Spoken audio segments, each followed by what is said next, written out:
नमस्कार दोस्तों। हमारे YouTube चैनल DS भारद्वाज ब्रजवासी चैनल में आप सभी का स्वागत है।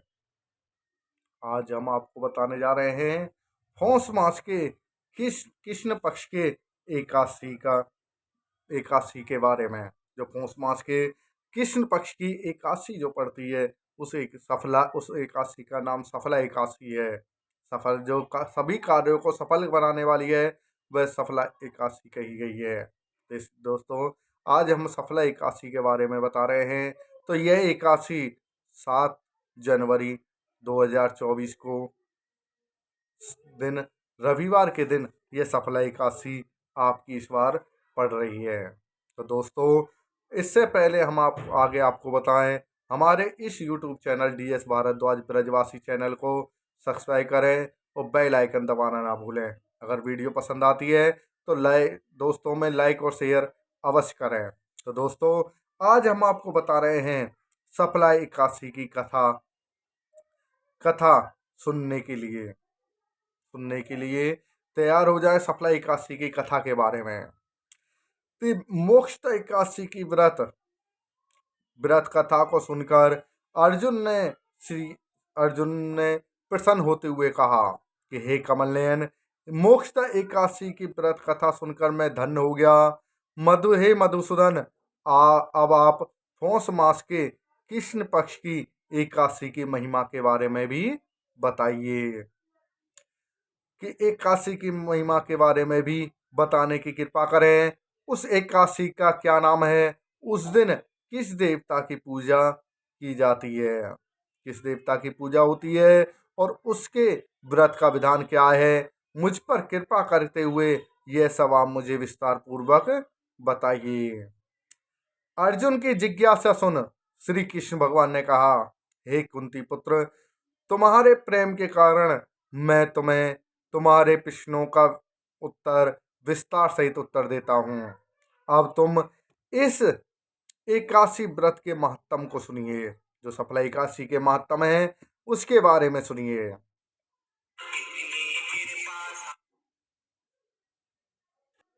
सफला एकादशी के महत्तम को सुनिए। हे पार्थ, इस एकादशी के द्वारा भगवान विष्णु जी को शीघ्र ही प्रसन्न किया जा सकता है। भगवान विष्णु को शीघ्र ही प्रसन्न किया जा सकता है। पौष मास के कृष्ण पक्ष की एकादशी का नाम सफला एकादशी है, जो सभी कार्यों को सफल बनाने वाली है। इस एकादशी के आराध्य देवनारायण हैं। इस एकादशी के दिन श्रीमन नारायण जी की विधि विधान के अनुसार श्रद्धा पूर्वक पूजा करनी चाहिए, कि इसे सत्य जानो, और कि जिस तरह नागों के नाग शेषनाग, पक्षियों में गरुण, ग्रहों में सूर्य चंद्र, यज्ञों में अश्वमेध यज्ञ और देवताओं में भगवान विष्णु श्रेष्ठ हैं, उसी प्रकार व्रतों में एकादशी व्रत श्रेष्ठ है। कि जो सब एकादशी का व्रत है वह सभी व्रतों में श्रेष्ठ माना जाता है। कि हे अर्जुन, एकादशी का व्रत करने वाले व्यक्ति भगवान श्री हरि को अति प्रिय होते हैं। जो एकादशी का व्रत करते हैं वे भगवान विष्णु जी को अति प्रिय होते हैं। इस एकादशी में नींबू, नारियल, नैवेद्य आदि अर्पण करके भगवान नारायण की पूजा करनी चाहिए। मनुष्य को 5 सहस्त्र वर्ष तपस्या करने से जिस पुण्य का फल प्राप्त होता है, वही पुण्य श्रद्धा पूर्वक रात्रि जागरण सहित सफला एकादशी का उपवास करने से मिलता है। कि हे कुंती पुत्र, अब तुम सफला एकादशी की कथा को ध्यान पूर्वक सुनिए। प्राचीन समय में चंपावती नगरी में एक महिष्मान नाम का एक राजा राज करता था। उसके 4 पुत्र थे। उसका सबसे बड़ा लुम्पक नाम का एक पुत्र महापापी और दुष्ट था। वह हमेशा पर स्त्री गमन में तथा वैश्याओं के यहाँ जाकर अपने पिता का धन व्यर्थ किया करता था। देवता, ब्राह्मण, वैष्णव आदि सुपात्रों की निंदा करने पर वह अति प्रसन्न होता था। सारी प्रजा उसके कुकर्मों से बहुत दुखी हो चुकी थी, परंतु युवराज होने के कारण सब चुपचाप उसके अत्याचारों को सहन करने के लिए विवश थे और किसी में भी इतना साहस नहीं था कि कोई राजा से उसकी शिकायत करता। परंतु बुराई अधिक समय तक पर्दे में नहीं रहती है। एक दिन राजा महिषमान को लुम्बक के कुकर्मों का पता चल ही गया। तब राजा अत्यधिक क्रोधित हुआ और उसने लुम्बक को अपने राज्य से निकाल दिया। पिता द्वारा त्यागते ही लुम्बक को और सभी ने भी त्याग दिया। वह वह अब वह सोचने लगा कि मैं क्या करूं, कहाँ जाऊं। अंत में उसने रात्रि को पिता के यहाँ चोरी करने की ठानी। एक दिन वह राज्य से बाहर रहने लगा और रात्रि को अपने पिता की नगरी में जाकर चोरी कर वह अन्य बुरे कर्मों को करने लगा। रात में वह जाकर नगर में निवासियों को मारता तथा कष्ट देता था। वन में वह निर्दोष पशु पक्षियों को मारकर वह उनका भक्षण किया करता था।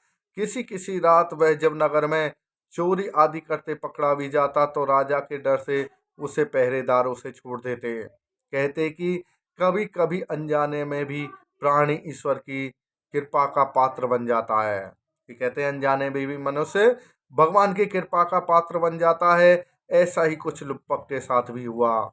जिस वन में वह रहता था वह वन भगवान को भी बहुत प्रिय था। उस वन में एक प्राचीन पीपल का वृक्ष था तथा उस वन के सभी लोग देवताओं का क्रीड़ा स्थल मानते थे।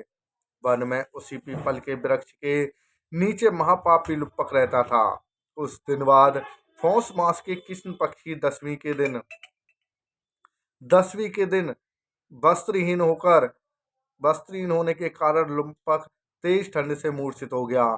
ठंड के कारण वह रात को सो न सका और उसके हाथ हाथ पैर अकड़ गए। वह रात बड़ी कठिनाई से बीती किंतु सूर्योदय से होने पर भी उसकी मूर्छा नहीं टूटी। वह ज्यो का तो पड़ा रहा। सफला एकादशी की दोपहर तक वह पापी मूर्छित ही पड़ा रहा। जब सूर्य के तपने से उसकी कुछ गर्मी मिली तब दोपहर में कहीं जाकर उसे होश आया और वह अपने स्थान से उठकर किसी प्रकार चलते हुए वन में भोजन की खोज में फिरने लगा। उस दिन वह शिकार करने में भी असमर्थ था, इसलिए पृथ्वी पर गिरे हुए फलों को लेकर पीपल के वृक्ष के नीचे गया। तब तक भगवान सूर्य अस्ताचल को प्रस्थान कर चुके थे। भूखा होने के कारण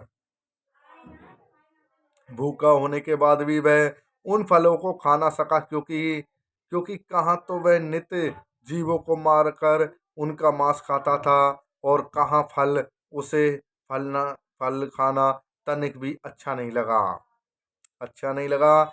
अतः उसने उन फलों को पीपल की जड़ के पास रख दिया और दुखी होकर बोला कि हे ईश्वर, ये फल आपको ही अर्पण हो। इन फलों से आप ही तृप्त हों। ऐसा कहकर वह रोने लगा और रात को उसे नींद नहीं आई।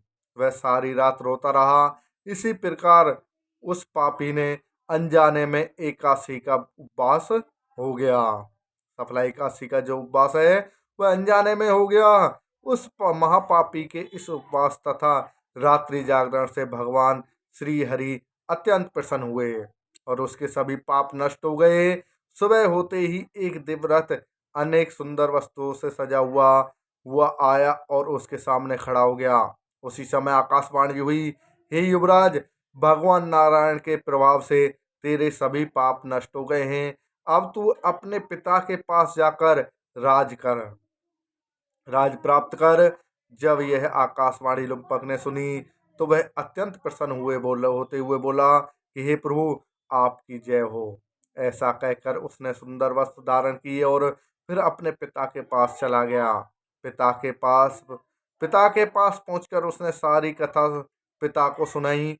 पुत्र के मुख में सारा वृत्तांत सुनने के बाद पिता ने अपना सारा राज तत्क्षण ही पुत्र को सौंप दिया और स्वयं वन में चला गया।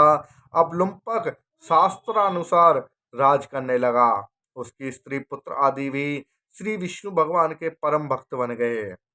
सब वृद्ध अवस्था आने पर वह अपने पुत्र को राज्य सौंप कर भगवान का भजन करने के लिए वन में चला गया।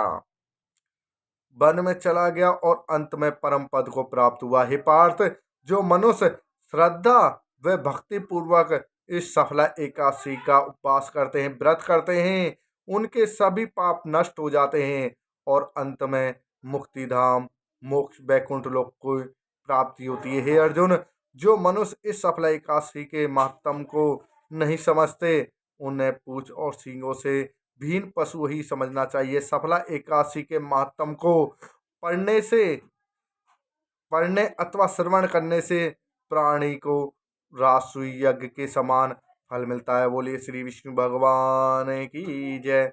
बोले काशी मैया की जय। सभी को राधे राधे, जय श्री कृष्णा।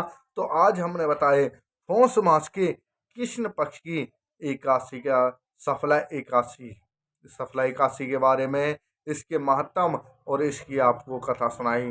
अगर वीडियो पसंद आए तो जो लोग नए जुड़े हैं वह हमारे इस वीडियो को सब्सक्राइब करें और बेल आइकन दबाना ना भूलें। और वीडियो अच्छी लगे तो लाइक और शेयर अवश्य करें। सभी को जय श्री राधे, जय श्री कृष्णा।